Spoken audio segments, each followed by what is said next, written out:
Hey everyone, welcome to another informative session of the Visionry Presents. I'm Greg, your host. Thanks for tuning in, and I'm glad to be here with you today.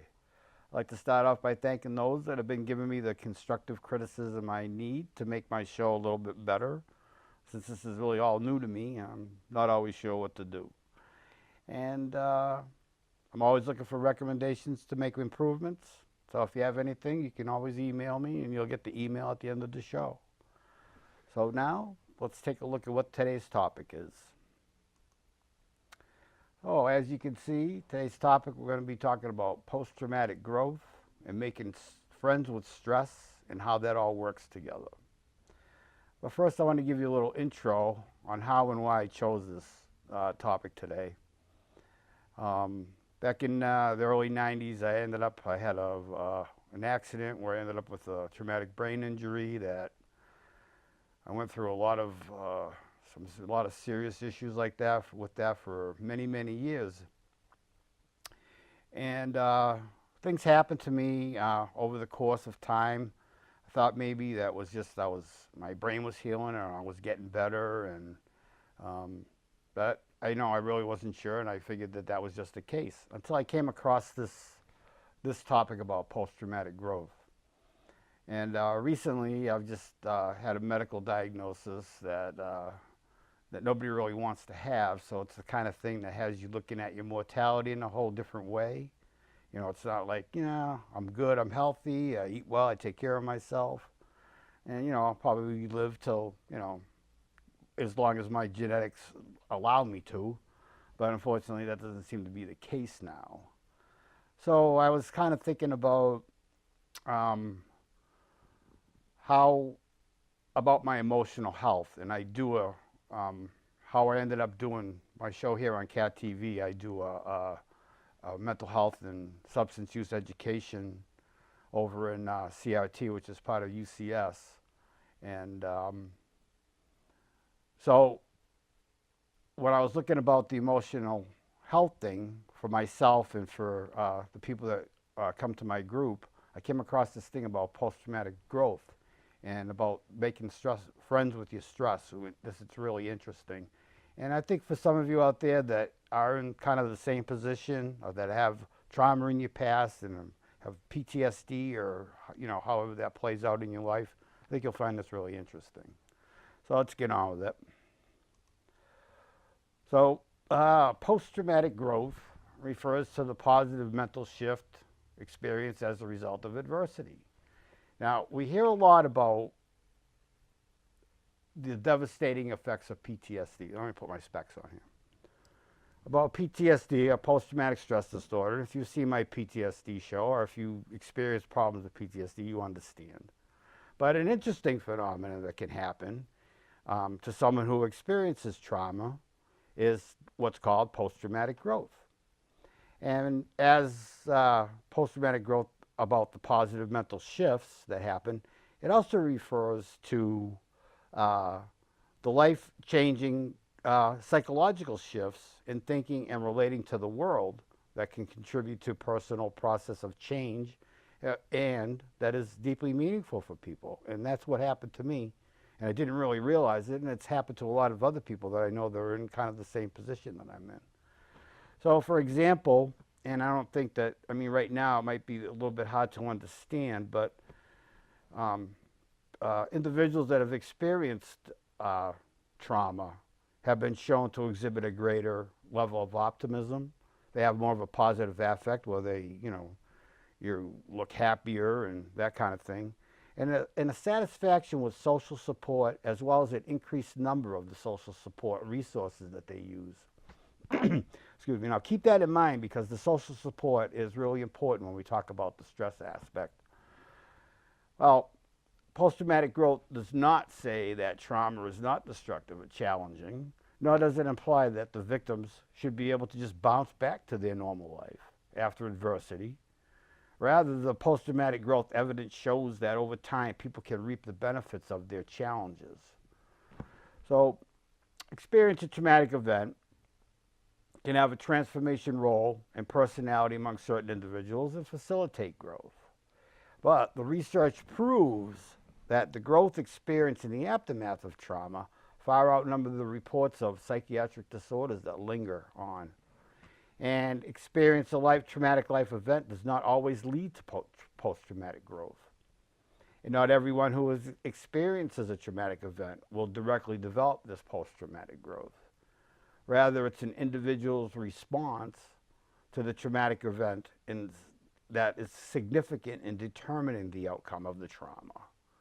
Now, let's take a look and see how this starts to play out in our life. So, we don't bounce back from challenges or trauma. We bounce forward. Now, post-traumatic growth holds a very important idea that we bounce back from challenges, that we don't bounce back from challenges. Actually, we bounce forward. Growth does not occur as a direct result of trauma. Rather, it's the individual's struggle that, with the new reality of their life in the aftermath of the trauma. Like when I had my accident and I got my brain injury, my life, everything I knew about my life had gone away. My job, my family, everything was gone. You know, that's why one of the reasons I think it took me so long to get to this point. Trauma can radically change a person's life perspective. Oftentimes after a challenge, individuals reevaluate their purpose and mission and become less materialistic and more able to live in the present. Now, as far as the purpose and mission in life goes, I mean, you know, a lot of people kind of have the idea, like, okay, this is what I'm going to do, family, job, and live happily ever after. Well, obviously life doesn't always work that way. So spirituality has been shown to highly correlate with post-traumatic growth. And in fact, many of the most deeply spiritual beliefs are the result of trauma exposure. And I went through a lot of different spiritual changes, so to speak, in the time that I was healing from that. And one of the things that I like is a saying that's spiritual knowing will never have a written understanding. And it's that thing that you know, something that you know deep down inside, but you can't explain it to anybody. It's just something that you know is true. Post-traumatic growth research has found that the ability to accept situations that cannot be changed is crucial for adapting to a traumatic life event. And this is called acceptance coping. And it's determined that coming to terms with reality is a significant predictor for post-traumatic growth. And that's one of the things that I remember I ended up doing that at one point in time in my life. It was just like, this is my life now. What am I going to do? And this is what now things that led to where I am today, which worked out really well. So to begin to bounce forward, there are a few elements that are known to contribute to post-traumatic growth, which we'll be looking at. The first one is we need to go through difficult emotional processing period before bouncing forward. Basically, like grief, you know, or mourning, like when somebody in your family dies, or if there's something that happens in your life that, you know, a breakup, or I don't know, you know, whatever happens, I'm sure that you know these things. Firstly, one of the things that we need to do first is embrace our natural stress response. Now, if you've seen a couple of my other shows, I talk about fight or flight and how all that happens. Well, that's our natural stress response that goes on when a traumatic event happens. And this is where we learn to make friends with stress. Nextly, sharing in a safe place with people that can relate to our plight, or what's called constructive self-disclosure. And then we need to, along with finding our strengths, noticing how you cope with adversity to get through difficult challenges. So let's take a look at the embracing our natural stress response. Okay, so here's what we learn about making friends with stress. We've all been told that stress is harmful for your health. You know, it's going to, more stress you go through, you're going to be sick, or, you know, heart attack or all that. But, and when you're under stress, and you all probably know this, you might have a pounding heart, you might be breathing faster, you might even be breaking out in the sweat. And we interpret these physical changes as anxiety or a sign that we're not coping with the pressure well. But What if we viewed them instead as signs that our body was energized and was preparing us to meet the challenges that we face and that are stressful? That pounding heart is preparing us for action. The breathing faster, well, that's no problem. It's getting more oxygen to our brain and our muscles so that we can take on whatever we need to take on. In a typical stress response, your heart rate goes up and your blood vessels constrict. And I got a little shot here of that. So if you see right here on the left-hand side, that's a constricted blood vessel that happens when you're under stress. And this is one of the reasons that chronic stress is sometimes associated with cardiovascular disease. And it's not a healthy way to be in that state all the time. But when people view stress response as helpful, their blood vessels stay relaxed like they do, you see on the right-hand side there. And I'll explain that when we get on a little bit further. So let's go back to embracing our natural stress response.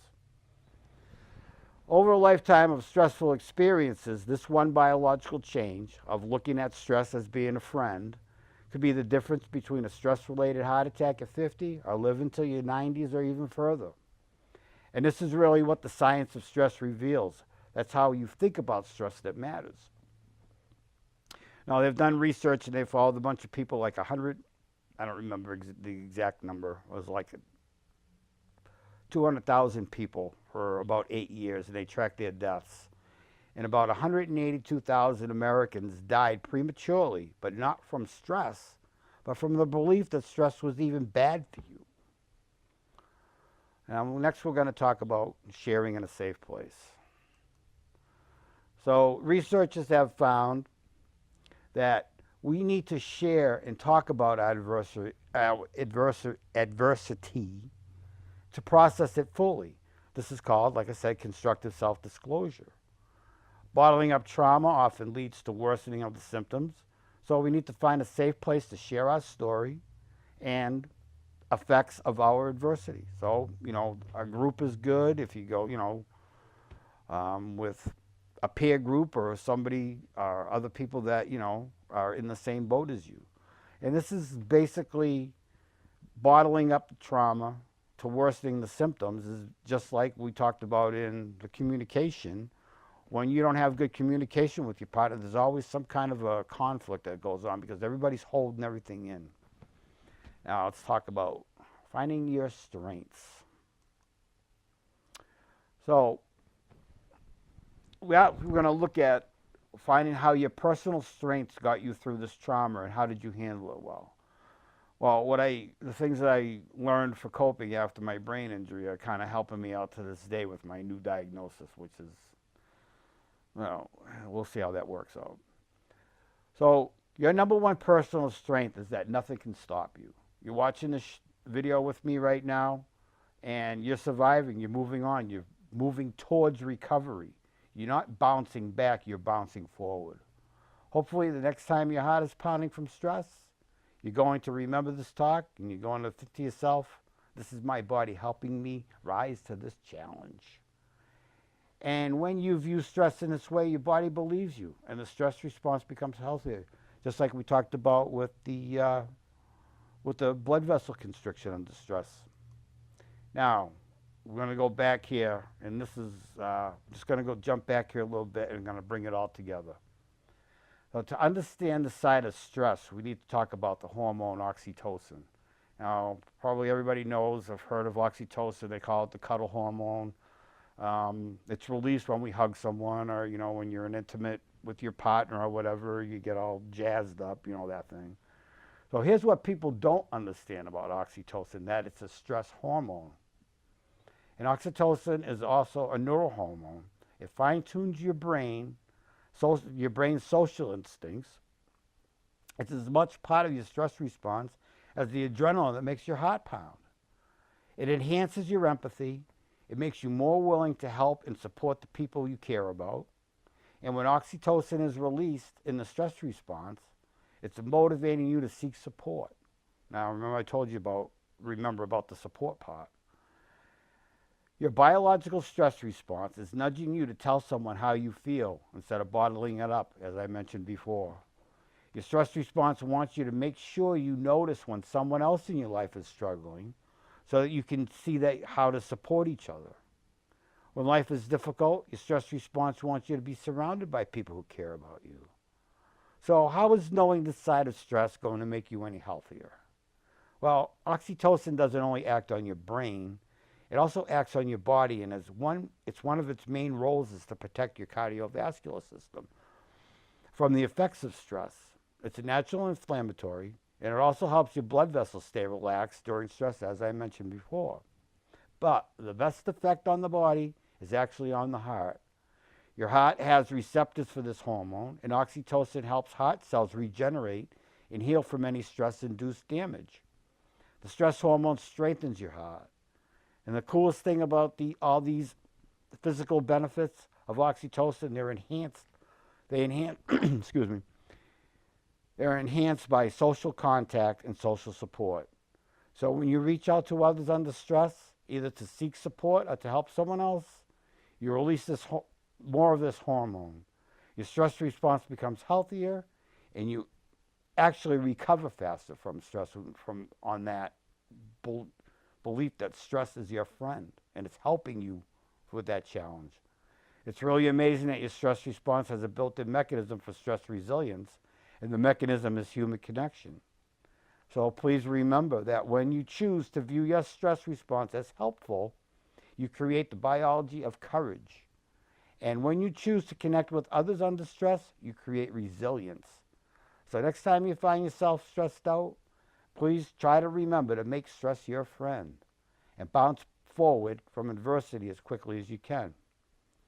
And one other thing that I want to say about stress is that when, say you decide you might want to take a job that's stressful and you're not sure because it might be too much, one of the things for certain is that chasing meaning in your life is better for your health than trying to avoid discomfort.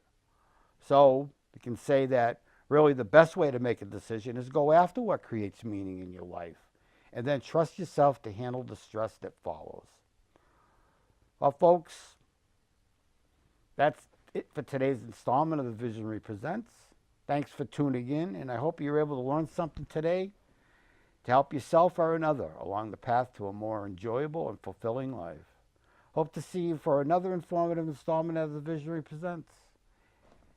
And as always, my name is Greg, and if there's any questions, comments, complaints, or suggestions, you can email me at thevisionary.pm.me. And as I've mentioned in the past, this is a very secure email, and it costs me a couple bucks a month, but the peace of mind, the anonymity is well worth it. Before I close, another thanks for those kind, constructive feedback. Well, that's it for now.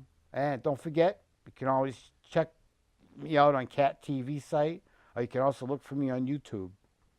Bye for now. Thanks for tuning in. See you next time on the Visionry Presents. Adios.